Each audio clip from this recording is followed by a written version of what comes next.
The cupboard above the stove had 3 things in it on the morning everything changed. A half-empty box of oatmeal, a can of kidney beans with a dented lid, and a single packet of instant gravy mix that Naomi Carter had been moving to the back of the shelf for 2 weeks because she could not bring herself to admit that it was all that was left.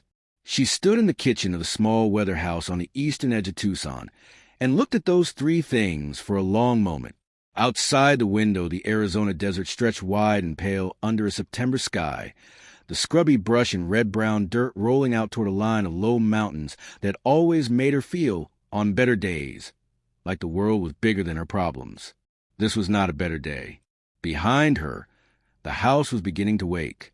She could hear Jordan moving around in the room he shared with Marcus Jr., her oldest of 14, the one who had started checking the mail before she could get to it, the one whose eyes had gone careful and watchful in the 18 months since his father died. Marcus Jr. followed close behind, 12 years old and still believing, as 12-year-olds do, that things had a way of working out. Destiny was up next, 10 years old and already dressed, braiding Chloe's hair at the kitchen table while Caleb, her twin, ate the last of the cereal dry from the box because there was no milk. Little Grace was still asleep, for years old and small for her age, and the only one of the 6 who still slept the way children are supposed to sleep, deep and unbothered, and completely trusting that the morning would be fine. Naomi pulled the oatmeal down from the shelf. She could stretch it across 4 bowls if she kept the portions careful. Jordan and Marcus Jr. were old enough to go without this morning, and old enough to understand why, without being told directly. She had become very good at doing things without being told directly. Marcus Allen Carter had been dead for 18 months. He had died on a Tuesday morning on a construction site in the northern part of the city, when a section of scaffolding gave way without warning and came down on 3 men working the second level. He was 37 years old. He had never once been late for work in 11 years of doing it. He had kissed Naomi on the top of her head before he left that morning the way he always did, and told Grace, who was still in her high chair, that he would bring her something sweet on the way home. He did not come home. What came instead, in the weeks and months that followed, was a slow, methodical dismantling of everything they had built together. The life insurance policy Marcus had been meaning to update lapsed. The savings account, which had never been more than a buffer, ran dry by the 4th month. Naomi took every job available to her. Cleaning houses, waitressing the early shift at May's Diner on Route 9, taking in alterations from a neighbor who had a sewing machine and more clothes than sense. She did all of it, and it was not enough, and she refused to say so out loud, because say out loud would make it true in a way she could not walk back from. Then the men started coming. The first one appeared on a Thursday evening 3 months after the funeral. He knocked on the front door politely enough and handed her a folded piece of paper with a number on it and told her in a friendly, quiet voice that Marcus had borrowed $35,000 from a private lender and that the repayment schedule had been disrupted by his passing, but that the obligation had not. He called it an obligation. He said the word the way people say words they have practiced saying in front of a mirror. Naomi stood in the doorway with all 6 children somewhere behind her in the house and kept her face completely still and told him she would look into it. She looked into it. The loan was real. There were 2 more behind it. Marcus had borrowed quietly and desperately in the final year of his life, trying to keep the household above water, while hiding from her exactly how far below water they already were. He had done out of love and out of pride, and it had left her holding a debt she had no legal obligation to pay, but that the people collecting it had no interest in resolving through legal channels. After the first man, there were others. A different face outside the school gates on a Wednesday afternoon. A car parked across the street from the grocery store that was there when she went in and there when she came out. They never threatened her directly. They did not need to. The message was in the proximity, in the patience of it. She told no one. She managed it the way she managed everything. Quietly, alone, and with the specific focus of a woman who cannot afford to fall apart. It was on a Monday morning in late September that she first noticed a man at her fence. She was loading the twins into the truck for school when she saw him, a white man, somewhere in his mid-40s, plain-featured and unhurried, crouching at the section of a front fence that had been leaning at an angle since the summer wind knocked it sideways. He had a toolbox open on the ground beside him, and he was resetting the post with the focused, workmanlike attention of someone who had done this kind of thing many times and found satisfaction in doing it correctly. She stopped on the front step. He looked up. He had a calm, weathered face and pale gray eyes that took her in without any particular agenda. He nodded once, the way men nod when they are in the middle of something and do not want to interrupt themselves. "Can I ask what you're doing?" she said. "Your post was going to go over in the next good wind," he said. He went back to the work. She stood there another moment. Then she loaded the children into the truck and drove them to school because she had no time and because the post had in fact been about to go over, and there was nothing she could find to object to in the situation that was worth the energy it would take to object to it. When she came back 20 minutes later, the fence was straight, the toolbox was gone, and the man was gone with it. She saw him again 2 days later, at May's Diner. He was sitting at the counter on a Wednesday morning when she came in for the early shift, already through his coffee, working on the day's special with the appetite of a man who had been up since before the light. He was wearing the same worn canvas jacket. His boots were the kind that had been resoled at least twice. He left a clean tip and said thank you to the waitress by name and was gone before the breakfast rush started. Naomi watched him from behind the counter and said nothing. On Friday, he was in the corner booth when she brought in the children after school for the one meal a week. She allowed herself to buy them out. She watched him watch her children without any self-consciousness about the watching. Watched Jordan cut Marcus Jr.'s pancakes without being asked. Watched Destiny help Grace with her fork. Watched Caleb and Chloe argue cheerfully over the last strip of bacon. He watched all of it with an expression she could not name precisely. It was not pity. It was something older and quieter than pity, something that looked, from where she was standing, almost like recognition. He approached her 3 days later. He came to house on a Monday evening, just before the children's bedtime, and knocked on the door and stood on the porch with his hat in his hands and asked if he could speak with her for a few minutes. She stepped outside and pulled the door to behind her and folded her arms and waited. He told her his name was Eli Booth. He told her he had been living in Tucson for 6 weeks. He told her he was aware that she was in a difficult situation and that he had a proposal he wanted her to hear before she said no. What kind of proposal? She said, a legal marriage. He said, not for love, not for anything you don't agree to. A legal arrangement that gives your children a stable roof, food every day, the medical coverage they need, and an end to the men who have been coming to your door.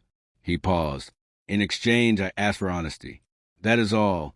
Naomi looked at him for a long time. She was not a woman who made decisions in a hurry. She had a law student's habit of examining a thing from every angle before committing to a position. She looked at this man in his resoled boots and his plain face and his calm gray eyes, and she asked herself what kind of person makes an offer like this and what they want that they are not saying. He met her gaze and did not look away and did not fill the silence with anything unnecessary. She told him she would think about it overnight. That night she lay in the dark and listened to the sound of Grace breathing in the next room and thought about the oatmeal and the denikin of beans and the packet of instant gravy mix she had been moving to the back of the shelf. She thought about the man outside the school gates and the car across from the grocery store. She thought about Jordan's careful eyes and Marcus Jr.'s stubborn optimism and Destiny's quiet competence, and the twins arguing over bacon, and little Grace, who still slept like the world was safe. In the morning, she called Eli Booth and told him yes. If the story already has its hand around your heart, you are exactly where you are supposed to be. Subscribe to Echoed True Stories and do not go anywhere. The wedding took place on a Thursday afternoon at the Pima County Justice of the Peace office on Stone Avenue, a beige room with fluorescent lighting, a potted plant in the corner that was doing its best, and 2 courthouse employees pulled from the hallway to serve as witnesses. Naomi wore a dark blue dress she had owned for 6 years. Eli wore a clean shirt and the same worn boots. The whole thing took 11 minutes. On the drive home, Naomi stared out the passenger window at the Tucson streets and told herself very clearly and deliberately that this was a transaction, a contract, a practical arrangement made by 2 rational adults for practical reasons. She had a talent for telling herself things clearly and deliberately. She had been doing it for 18 months, and it had kept her functional and upright, and she saw no reason to stop now. Eli drove without speaking. He had a quality of silence that she had not encountered often. Not uncomfortable, not loaded with things unsaid. Just a simple silence of a man who did not feel the need to fill space with noise. She found it unsettling in a way she could not immediately explain. They told the children together that evening. Naomi sat them down at the kitchen table. All 6 of them, even Grace, who sat in her booster seat with a crayon in her hand and no particular interest in proceedings, and explained that she and Mr. Booth had gotten married that afternoon and that he was going to be living with them and helping to take care of things for a while. She used the word helping deliberately and watched Jordan absorb it with the careful, measuring look he had developed since his father died. Jordan asked if Eli was going to be their new dad. Eli, who was standing in the kitchen doorway with his arms loose at his sides, said quietly that he was not there to replace anyone. He was there to help. Whatever else it became over time was up to all of them together. Jordan looked at him for a long moment with 14-year-old eyes that had seen more than 14-year-old eyes should have to see. Then he nodded once and went back to his homework.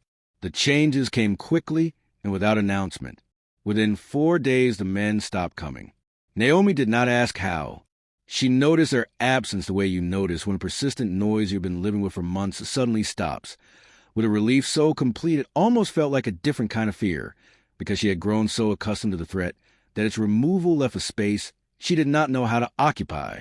Whatever Eli had done or said or arranged, the parking lot car was gone, the man outside the school was gone, and the polite knock at the front door on Thursday evenings was gone with them. The refrigerator filled up, not extravagantly. No unnecessary excess, no grand gesture, but consistently and completely. Naomi opened it one morning and stood looking at it for a moment longer than was strictly necessary, taking the full shelves, the carton of milk, the eggs, the fruit, the things she had been rationing and calculating, and do it without for so long that their simple presence felt almost theoretical. She paid the electric bill herself with the last of her waitressing money. The following week a check appeared on the kitchen counter. Her name on it, no note, enough to cover 3 months of household expenses. She looked at it for a long time. Then she deposited it and said nothing.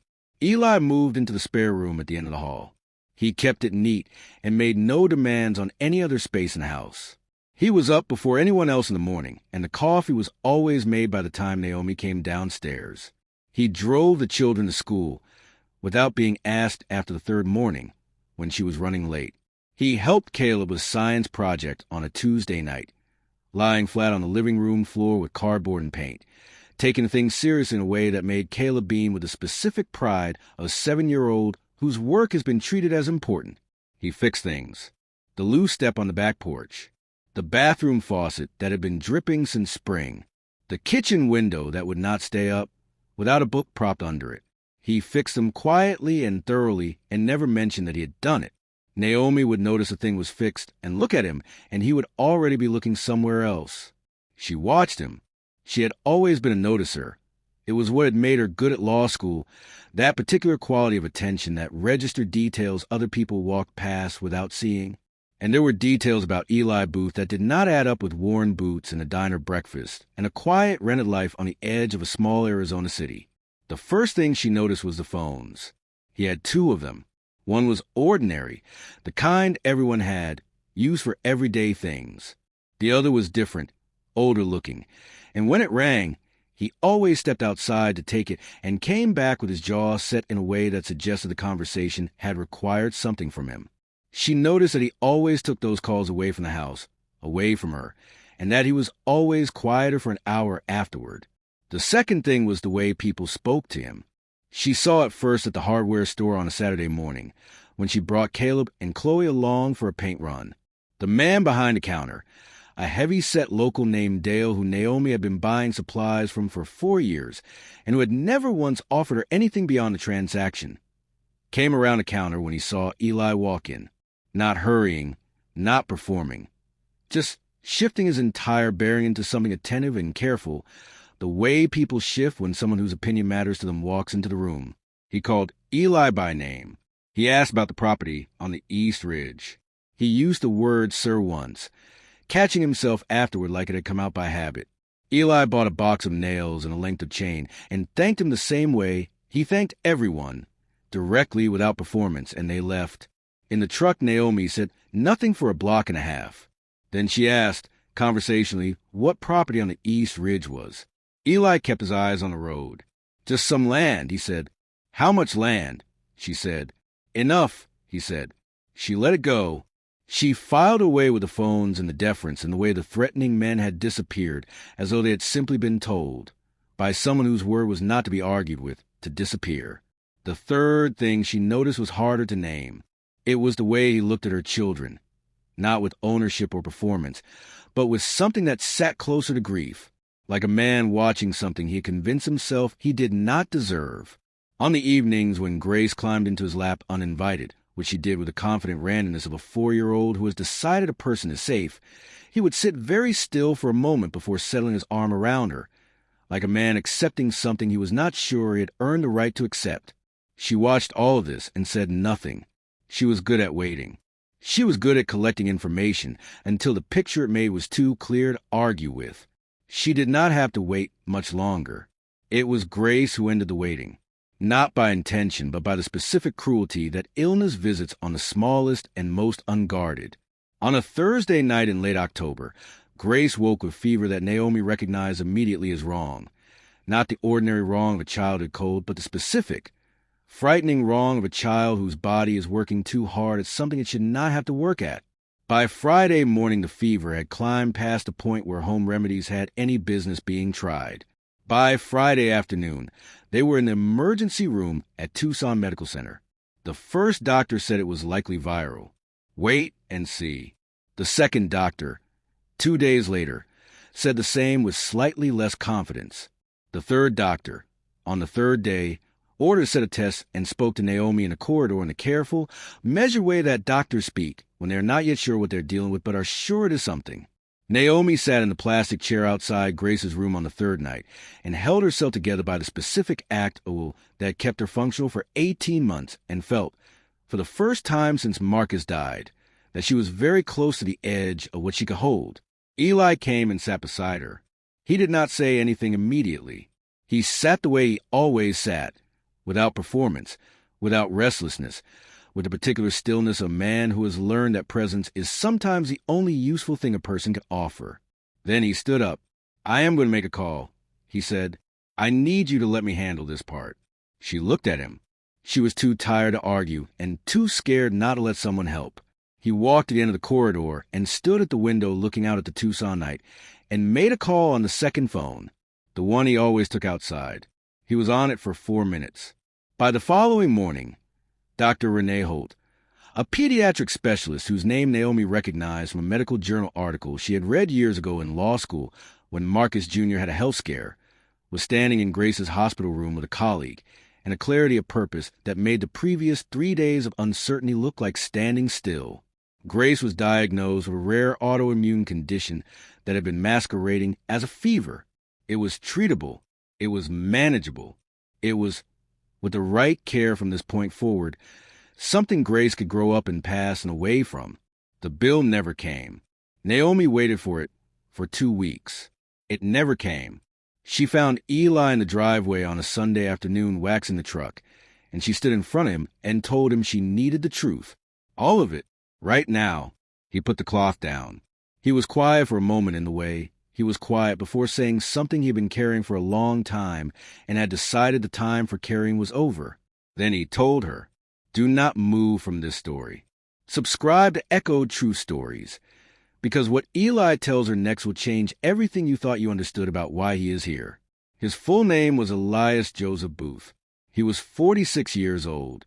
He had been born in Flagstaff, Arizona, the third of 4 children of a family that had owned land in the Southwest for 3 generations, ranching land, mining land, construction land, the kind of land that in Arizona means real and compounding wealth if you are patient enough and shrewd enough to hold it across decades.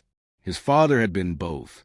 His father had also been the kind of man who believed that money was a responsibility before it was a privilege, that what you built had to serve something beyond the building of it. Eli had grown up with that belief the way some children grow up with religion, not as a rule imposed from outside, but as a thing that lived in his chest and informed how he moved through the world. He had taken over Booth Land and Holdings at 31 when his father had a stroke, and the company needed someone to step into the center of it. He had run it for 12 years. Under his management, the company had expanded. Construction contracts across 3 states, land holdings that ran from the Sonoran Desert to the edge of the Colorado Plateau, a private investment arm that had made careful and significant returns on every position held. He was, by any objective measure, one of the most quietly powerful private landowners in the American Southwest. He had also, 3 years ago, made the worst mistake of his professional life. Not directly, not by intent, but in the way that powerful men make their worst mistakes, by trusting the wrong people and then not looking closely enough at what those people were doing in his name. His construction management team had been cutting corners on safety compliance at several sites across Arizona. They had been doing it for 2 years before Eli found out, suppressing internal safety reports, delaying inspections, signing off on structural assessments that had not been properly completed. They did it because it saved money and because they had calculated, correctly until the moment they were wrong, that the odds of consequence were low enough to justify the risk. On a Tuesday morning in March, 18 months ago, a section of scaffolding on a Tucson residential development site gave way. The failure was a direct result of a compliance violation that had been flagged internally 6 months earlier and buried. 3 men on the second level went down with it. Marcus Allen Carter was one of them. Eli found out 6 weeks later when an anonymous email reached him directly, bypassing his management team entirely. He read the safety reports that had been suppressed. He read the internal communications. He read the names of the 3 men who died. He sat in his office in Flagstaff for a very long time after that reading. Then he shut the site, terminated the entire management team, referred the matter to the relevant authorities, and resigned from active leadership of the company. His lawyers settled the cases. The families received compensation. Naomi Carter received a settlement payment that had arrived in an unmarked envelope with a law firm's return address and no explanation beyond the legal language required. She had used it to cover the funeral costs and 6 weeks of groceries, and had not known where it came from. His company did everything it was legally required to do. Eli did not believe that was the same as doing what was right. He had come to Tucson because he needed to see with his own eyes that Marcus Carter's family was still standing. He told himself it was the final step in a process of accountability. He would come, he would see, and he would go, clean and complete. He had a talent for clean and complete. He had run a company on it for 12 years. He had not planned on the fence. He had been walking past a house on the eastern edge of Tucson on a morning when he had no particular plan for the morning, which was a new experience for a man who had scheduled his days in 30-minute blocks for the better part of 2 decades. He had seen the fence post leaning.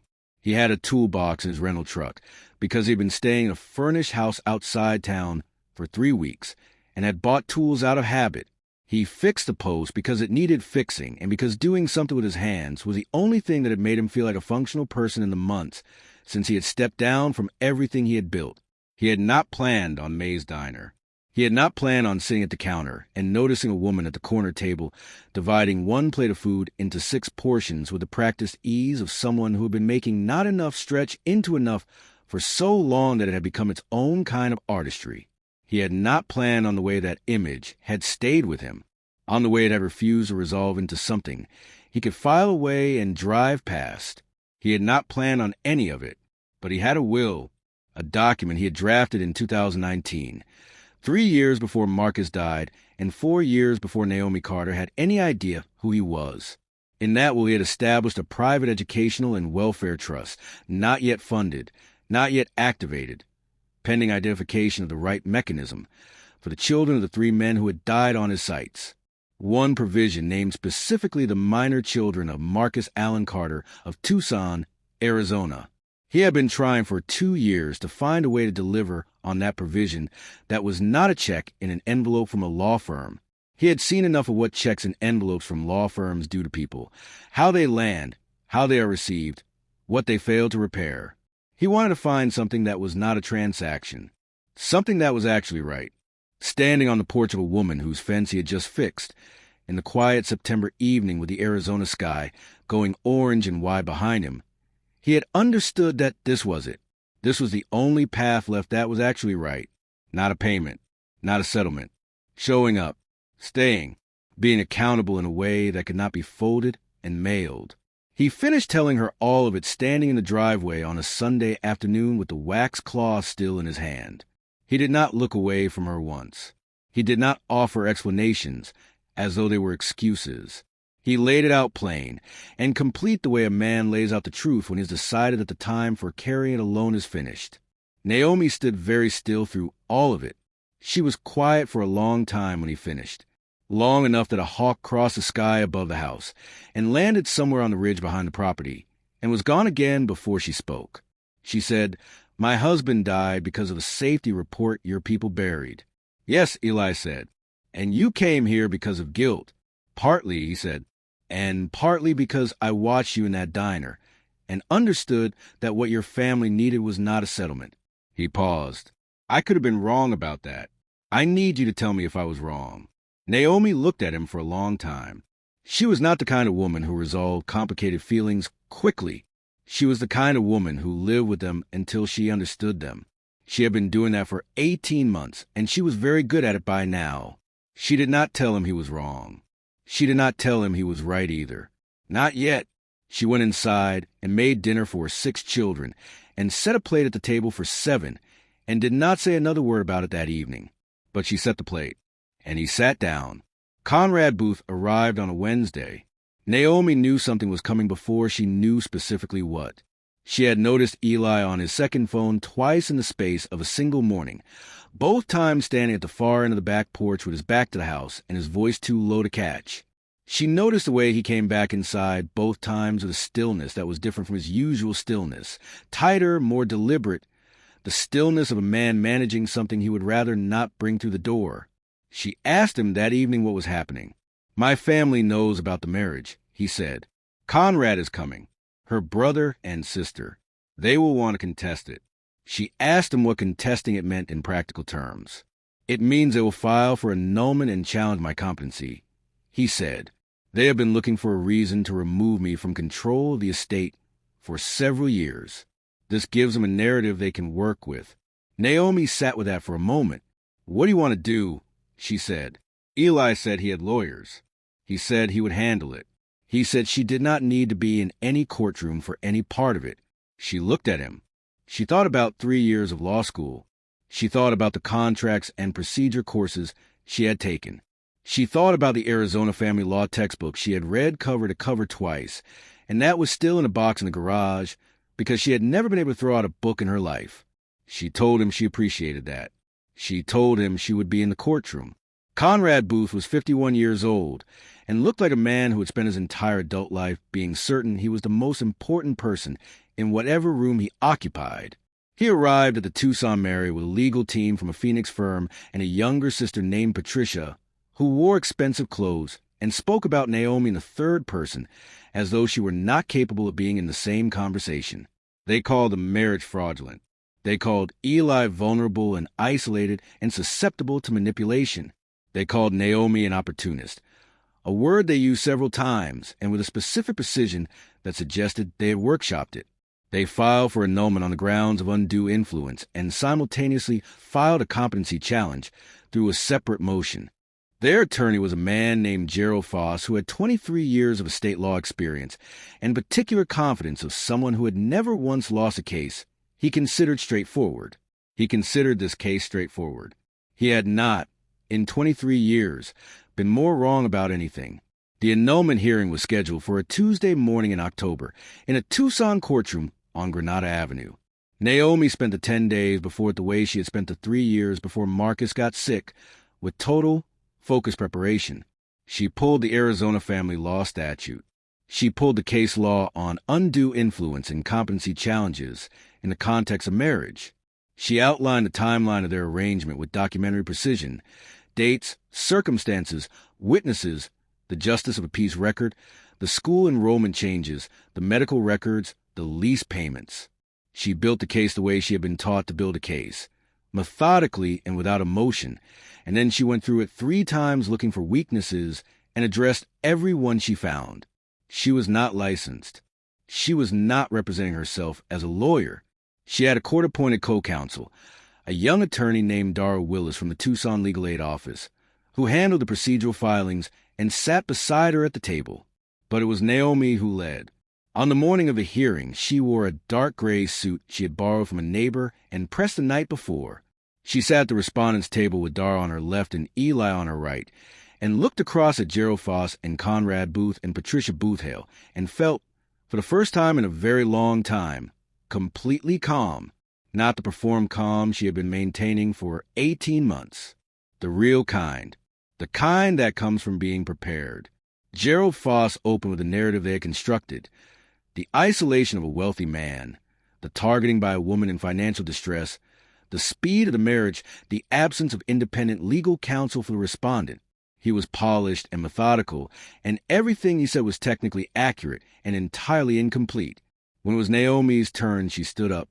She addressed the undue influence standard directly, citing the Arizona statute and the specific case law that defined the conditions required to meet it.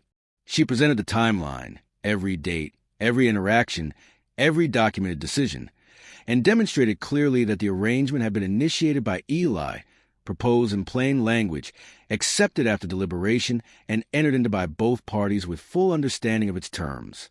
She called the justice of the peace as a witness. She presented the school enrollment records, showing continuity of care for 6 children. She presented the medical records, showing Grace's treatment and recovery. She was precise. She was thorough. She was completely without visible fear. Gerald Foss objected twice. Both objections were overruled.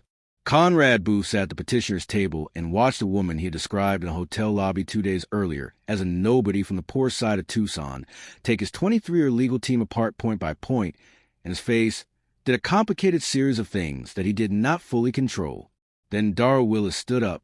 She said she had one additional document to submit for the court's consideration. She said it was relevant to question of intent. Specifically, the intent of the respondent Elias Joseph Booth at the time the marriage arrangement was proposed.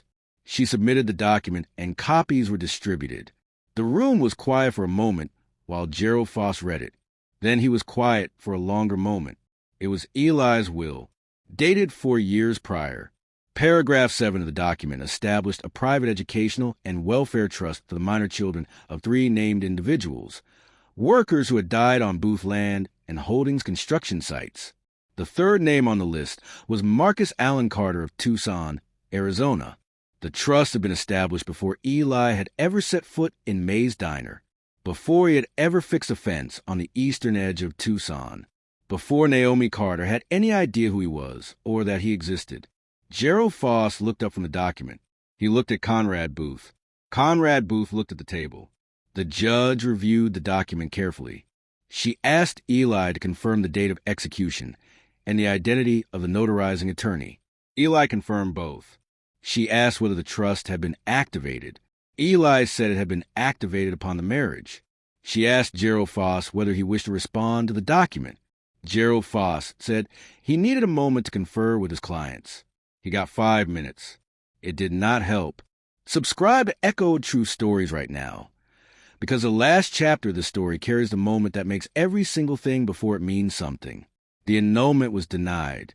The judge delivered her ruling 40 minutes after Gerald Foss returned from his conference with Conrad and Patricia and requested continuance that she declined to grant. The marriage had been entered into lawfully by 2 adults in full possession of their faculties, with documented mutual understanding of its terms. The petitioners had failed to meet the evidentiary standard for undue influence. The competency challenge was dismissed as unsupported. She made a note in her ruling that the evidence presented had, in fact, demonstrated the opposite of what the petitioners had argued, that the respondent Elias Booth had entered the arrangement with a level of deliberate intention and documented prior commitment that was difficult to reconcile with any characterization of vulnerability or manipulation. Conrad Booth left the courthouse without speaking to Naomi or Eli. Patricia followed close behind him, her expensive shoes making a sound on the marble floor that echoed longer than she probably intended. Gerald Foss packed his documents with the careful thoroughness of a man who needed something to do with his hands. Dara Willis sat back in her chair and let out a long, slow breath, and looked at Naomi with an expression that was 1 part professional satisfaction and 2 parts genuine awe. Naomi sat at the table for a moment after the room had cleared and looked at the document still lying open in front of her. Eli's will, the trust provision. The name Marcus Allen Carter typed plainly in the 3rd column with a Tucson, Arizona address beneath it. For years ago, she had not allowed herself to feel the full weight of it during the hearing, because the hearing had required everything she had, and there had been no room for anything else. She had set it aside with the precision of a person who knows how to compartmentalize under pressure and deal with the contents later. Now the hearing was over and the room was empty and the weight of it arrived. She sat with it for a long moment. Eli was beside her, not speaking, in the way he was always beside her, present and undemanding and giving her the room she needed to have whatever feeling she was having without asking her to explain it or reduce it or move past it before she was ready. Outside the courthouse, the Tucson afternoon was wide and golden and warm in a specific way that October afternoons in the Arizona desert are warm. Not the punishing heat of summer, but something that has settled into itself, that has let the urgency go. They walked to the truck without hurrying. The children were at school. They had 2 hours before pickup. In the truck, Naomi said, "Tell me about your mother." Eli looked at her. She said, "You went to May's Diner that afternoon for a reason. Dale at the hardware store knows you by more than name. You know this town in a way you don't know a place you've only been in for 6 weeks. Tell me about your mother." He was quiet for a moment. Then he said, "Her name was May." Naomi turned to look at him fully. "May Booth," he said. "She grew up in Tucson. She opened that diner in 1984 with money she had saved over 7 years of waitressing because she wanted to own something that fed people." He paused. "I sold it after she died to a family who wanted to keep running it. They kept her name on the sign." He looked at the road. "I had not been back inside it since she died. I went that afternoon because I missed her and I needed to be somewhere she had been." Naomi was quiet for a moment. Then she said, "And you saw me." He said, "I saw you." She said, "And it reminded you of her." He said, "She used to say that the measure of a person is not what they do when they have everything. It is what they do when they have nothing left but love." He looked at the road. "You were cutting that plate into 6 pieces without making a sound about it, without performing it, just doing it because it was what needed doing." He was quiet for a moment. "I had not seen anything in 3 years that made me feel like there was a reason to go back to being the person I used to be before everything went wrong." He paused again. "And then I saw that and I did." Naomi looked out the window at the Tucson afternoon. She thought about Marcus, about the man he had been, imperfect and proud and loving and afraid, who had borrowed money from dangerous people rather than tell her they were struggling because he could not bear for her to carry more than she was already carrying, who had kissed her on the top of her head on a Tuesday morning and not come home. She thought about 18 months of managing alone, the oatmeal and the dented can, and the packet of instant gravy mix, the men at the door, Grace crying herself to sleep, Jordan's careful eyes. She thought about a man fixing a fence on a Monday morning without asking permission or expecting thanks. She thought about the will. For years ago, before any of it, a man sitting in a lawyer's office in Flagstaff deciding that the children of a worker who had died on his watch would be provided for, not as a liability to be managed, but as a promise to be kept. Before he knew their names or their faces or the way Grace climbed into a person's lap like she had always belonged there. She thought about all the things in her life that she had thought were one thing and turned out to be another. The marriage she had told herself was a transaction. The man she had told herself was a stranger. The life she had been building in the space between not enough and just enough and had not recognized until this moment sitting in a truck in the Tucson afternoon as the beginning of something rather than the remainder of something else. She did not speak for a long time. Eli did not ask her to. Then she reached across and put her hand over his on the gear shift, not as gratitude, not as obligation, not as a performance of a feeling she thought was expected of her, as a choice, the first one she had made that had nothing to do with survival and everything to do with wanting, the first real one in 18 months. Eli looked at her hand on his. Then he looked at her. Something in his face shifted, not dramatically, not with the volume of man and use of being chosen, but quietly, the way things shift in people who've been waiting a long time for something they convinced themselves they did not deserve. He turned his hand over and held hers. They drove home to the Tucson afternoon without speaking, and it was the most comfortable silence Naomi had experienced in longer than she could accurately remember. In the weeks that followed, the hearing the trust was formally activated. Jordan received confirmation of a full educational trust covering his schooling through college and beyond. Marcus Jr., Destiny, Caleb, Chloe, and Grace received the same.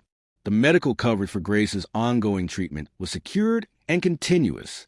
The house on the eastern edge of Tucson, which had been quietly purchased by Eli 3 months earlier and which Naomi had been living in without knowing she was the reason it had been purchased, was signed over to her name alone, independent of any marital arrangement, so that it belonged to her and her children regardless of what anything else became. Eli returned to active oversight of Booth land and holdings 2 months after the hearing, not in the frantic, consuming way he had run it before, but in the measured, present way of a man who had learned the difference between building something and living in it. He restructured the Safety Compliance Division entirely and brought in external oversight that reported directly to him and to no one else. He went back to the Tucson construction site, the one that had been shut down for 18 months, and met with the families of the other 2 men who had died. He did not bring lawyers. He brought himself in the truth and the specific humility of someone who understands that accountability is not a transaction either. Naomi went back to studying for the bar. She went back to it the same way she did everything. Quietly, without announcement, at the kitchen table after the children were in bed with the Arizona family law textbook open in front of her and a yellow legal pad covered in notes beside it. She passed on her second attempt on a clear March morning 18 months after the courtroom on Granada Avenue and called Dara Willis from the legal aid office in the parking lot, because Dara had believed she could do it before Naomi had been entirely sure herself. Jordan, who was 15 by then, asked her at dinner that evening what she was going to do now that she was a lawyer. She looked at the table, all 6 of her children, the dinner she had cooked, the house that was hers, the man at the end of the table who had come to Tucson looking for something and had found, as she had found, that the thing you come looking for and the thing you needed are not always the same thing, and are sometimes, if you are paying attention, the same person. She said, I am going to help people who are out of road. Grace, who was 5 now and had grown 3 inches since the hospital and was running every morning with a ferocity that the doctors said was exactly what they hoped to see, pointed her fork at Naomi and said, Like us. Exactly like us, Naomi said. Outside the window, the Arizona desert stretched wide and open and endless in every direction, the way it always had, the way it always would, vast and patient and older than every problem any person had ever tried to carry across it. The mountains on the horizon caught the last of the evening light and held it for a moment before letting it go. The family that nobody had planned sat at the table and ate dinner in a particular warmth of people who have found each other on the far side of something hard and decided, without ceremony, to stay. If this story moved you, share it with someone who needs to be reminded that the road is not over just because you have run out of the part you could see. Subscribe to Echo True Stories. More stories like this one are already waiting for you.